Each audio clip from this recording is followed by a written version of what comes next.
Well, if you're feeling a little extra stressed recently, you are not alone, guys. April is Stress Awareness Month, and we want to tell you how to maintain your stress and calm your nerves so you can take care of your overall health. Here's Dr. Kohli. Well, April is Stress Awareness Month, and Dr. Kohli is here to help us get through those stressful times. Why do you think it's so important that we focus on our stress, especially through this month? You know, Danny, stress evolved as a way to protect us. It was a response that our ancestors had to protect us from things that were going to hurt us. Yeah. And unfortunately, it's run a bit of amok in our modern life. It's sort of taken over. And I don't think there's a single person out there who, even kids, adolescents, teens, who hasn't been subject to excess stress.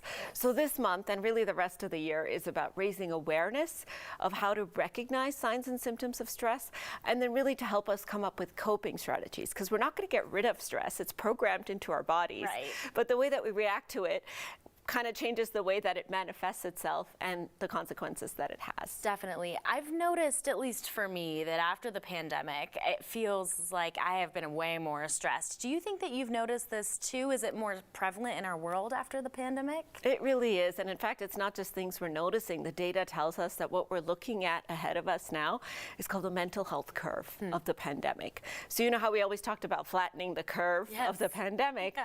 We now need to flatten the mental health curve of the pandemic, because we're seeing significantly higher levels of depression, of anxiety, of PTSD, of substance use, and we're seeing it across the board, meaning kids, adolescents, adults, across demographics, across racial boundaries. So it's really a problem that I think is affecting all of us, and we really need to, this month and for the rest of the year, figure out strategies to cope with it. Yes, and I think a lot of us have, stressful moments throughout our day, right? It happens to everybody every day. Something kind of stresses you out. But what are some telltale signs that we are, maybe chronically stressed or stressed to a point that we need to stop and reconsider?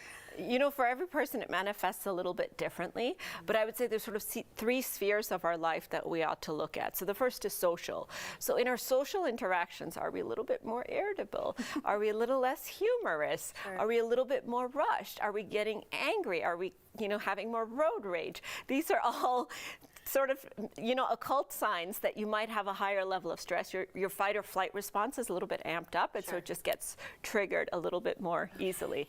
Then there's physical signs. Yeah. So a lot of people have, tremulousness. They're unable to sort of go to sleep. They have changes in their appetite. They have changes in their bowel movements. So some people can get, constipated or start having diarrhea when they're extremely stressed.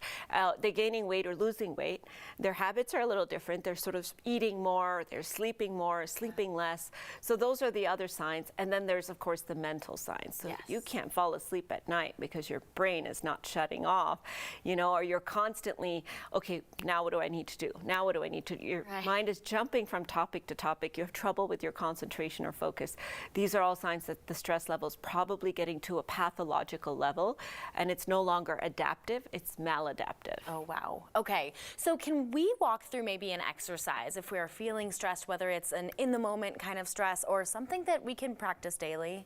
Yeah, so the great thing about our brain and our nervous system and the way that it responds to stress is that, it doesn't just work when we're doing the exercise. If you do these exercises every day, it actually changes the baseline level. So it's kind of like going to the gym and working out your biceps. You're not just strong when you're at the gym, you're strong all day long because you spent those few minutes working out your biceps. So what I like to do just takes about 1 minute. Okay. So it's 1 minute of what I call box breathing, which is, it looks like a box. Okay. So you do 4-second inhale, hold for 4 seconds, breathe out for 4 seconds, and then hold again for 4 seconds. So it's basically a square box. It's a 4-second box breathing exercise, and it does a few things. So in the acute setting, it brings down your heart rate and your blood pressure. So it triggers these little sensors in our neck that release chemicals that lower everything. So we instantly feel better. And there's few things in life that make us instantly feel better. But it also, like I said, chronically can help because it can change your kind of overall baseline stress level. And then these types of exercises right before bedtime can also help us sleep a lot better. Wow. Okay, so in for 4, hold for 4, out for 4, hold for 4. You got it. Woo, all right. I'm going to be doing that tonight. Dr. Kohli, thank you so much. Thank you, Danny. Well, if you have a topic or question for Dr. Kohli, message us on our Facebook page, Colorado & Company on 9 News. Your topic may just end up on the show.